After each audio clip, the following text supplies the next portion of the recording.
Look, land is not a source of wealth. It's expensive dirt unless you develop it. And it's very difficult to develop land in a sustainable way so that it creates jobs and creates food or produces food. It's very difficult to do that. And if you just own a piece of land that no one wants to buy, it has no value to you at all. Now, the question we need to ask about land in South Africa is why our most fertile land, that is in very large measure in black hands, produces very little food and almost no jobs. The Ingonyama Trust. Why?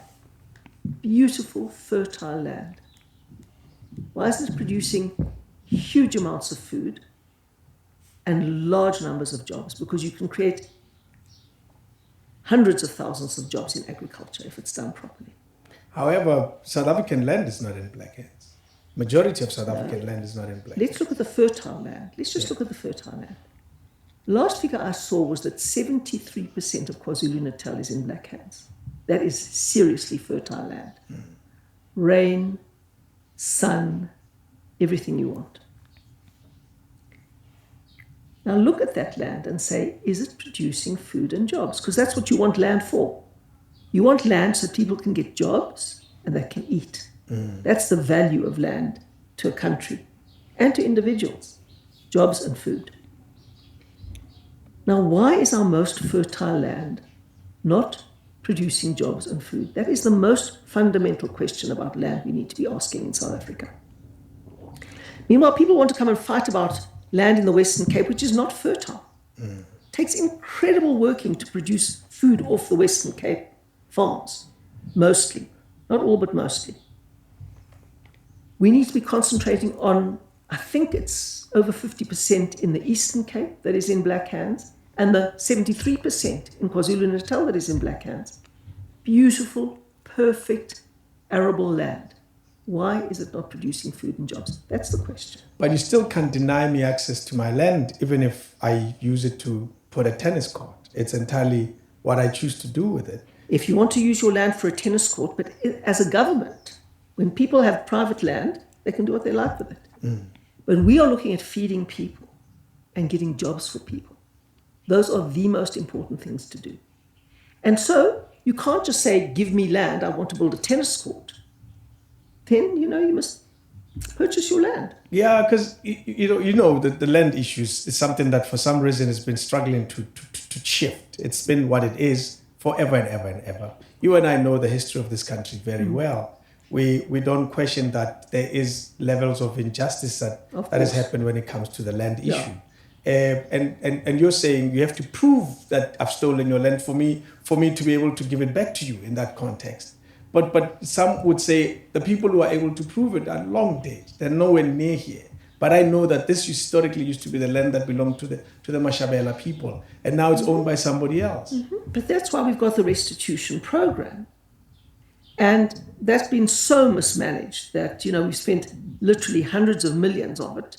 If they just bought the land in the open market, they could have given it back, let alone spending these hundreds of millions in the way that they've been spending it.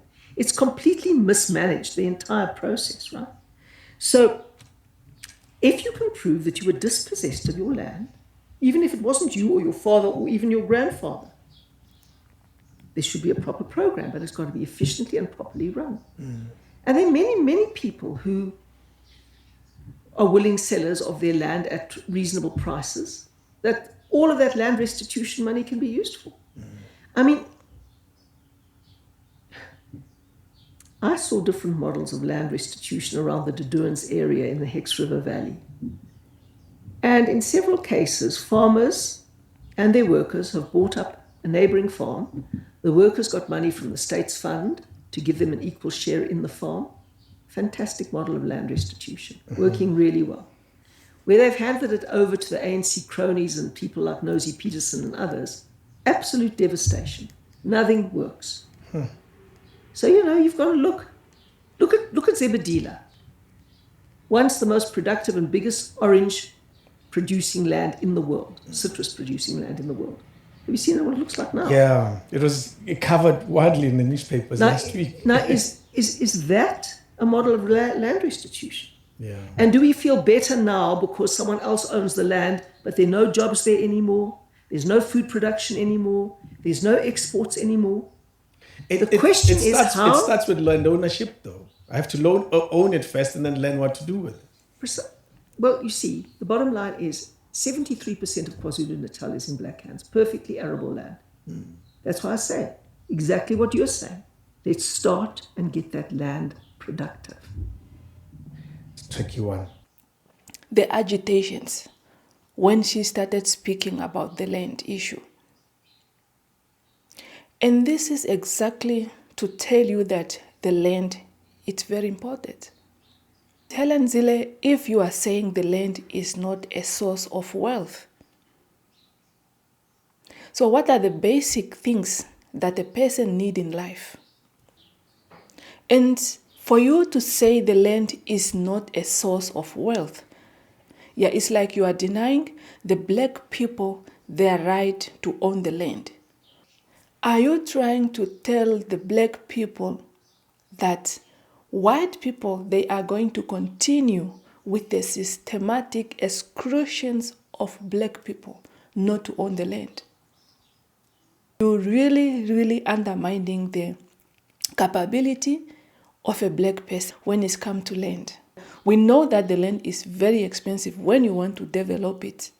I remember in 1912 or 1913, the white settlers, they passed a law that saying all the land that were owned by black people, fertile land, must be taken back to the white people. And according to the research, it was only 7% of that land was distributed among the black people. Then the rest of 93 was given to the white people. And now you are echoing the same sentiment when it's come to this Ingonyama Trust. After independence, the white farmers, they're supposed to start mentoring black community into farming. The farming itself, it's very expensive, but that does not mean that the black people, they cannot farm. Why black people, they give up their farming? Because of lack of finance. You need capital to start your farming, either to buy your animals, or either you are buying seed, or you are buying fertilizers, or you are buying pesticide. These things are not coming cheap. And after that, you need a transport to transport your product to the market. And again, as a black person, you need a market where you are going to sell your product. If the black people wanted to enter the horticultures, who own the market? The market, they are still owned by the white people. Yeah, let's look at this. When you emerge as a small-scale farmer, your customers are mainly your communities, the vendors that are selling on the street. Then you wanted to grow. Now, when you enter that second phase, you need a bigger market where you can sell in Pick and Pay, ShopRite, whoever that is wanted to, or whoever is willing to buy your product in a big bulk. As a black person, mind you that the white farmers, they create also their market where they don't hassle of going to the street and sell it to the people on the street. And all this money that they are getting from the market, they are there to maintain the farm and for the farming to continue. Meaning they are able to buy the seed, they are able to buy the fertilizers. As a black farmers, to penetrate that market, it's not easy. It's not easy. You can have the land, you can have, maybe you manage to buy a tractor, or you manage to buy the truck to transport. Where are you transporting all these tons of all these tons of cabbage, crate of tomatoes, butternut? Where are you going to sell them? Where are you going to sell them? Because for the white people, they have to tick you to say, oh, who is this? No, this is Africa In-Depth TV Farm. How big is her land? In farming, the problem is the starter that need capitals, the transport, and the market. So those are the obstacles when it comes to farming. And the white folks, they make sure they sabotage this system so that the black people's, their product will be rotten in their farm, or they will start to give away their product because there's no market. Yeah, just look at the banks that is there for the farmer. Just look at that. The requirement that they put for you to meet before they give you, before they assist you with finance, or before they assist you with the capital to start or to continue with your production. And why the criteria are so high? Why the criteria are so high? So these are the things that Mrs. Hellen Zille, you're supposed to tell us as black people. The banks that meant to assist the farmers, they are not assisting the black people. Because of the systematic that was put in place to sabotage any black person who wished to start farming. And the white farmers, they will come out and say, look, we give you ABC. Why you didn't manage to do this and that? But we know it's capital. Many people are willing to do farming. But if you unlocked the banking sectors, the market, then everyone will be a farmer. I know the black people, they will allocate their time to. So all these shenanigans that are going around about black people, they are unable to work on the land. The Ingonyama Trust is unable to produce food. Fertilizers, they are very, very, very expensive.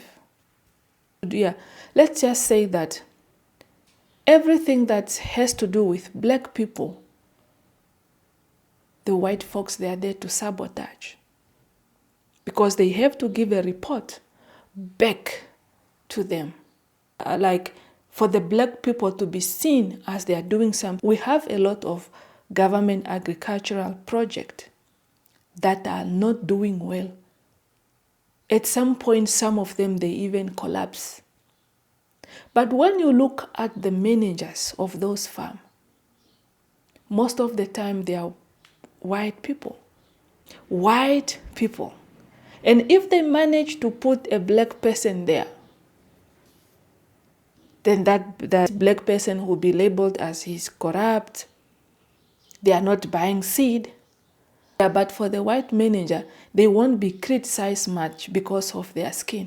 Monopoly capital want to continue doing farming so that they can be, even though we acknowledge that they are really, really working, contributing to the economy of the country, but they need to pass the skill to the black farmers who want to emerge into farming.